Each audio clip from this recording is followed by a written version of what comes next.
We have our own minimum capability for growing. We can grow with minimum of 3%, but if the world economy goes fairly well, and I think we have many reasons to expect that the U.S. economy will proceed this year relatively well, recovering. China will decelerate, but maintain a high growth rate yet. Latin America can also maintain, and Brazil, we have our own capacity to grow.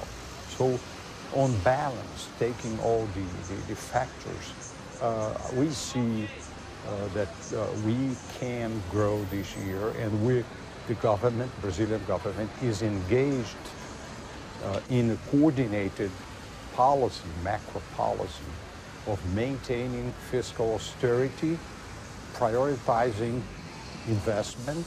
The central bank is reducing interest rates, and the public banking system is ready to support, in partnership with the private banking system, the growth of investment, so the expansion of investment. So altogether, we can do it, and we are confident that Brazil will keep on growing for coming years.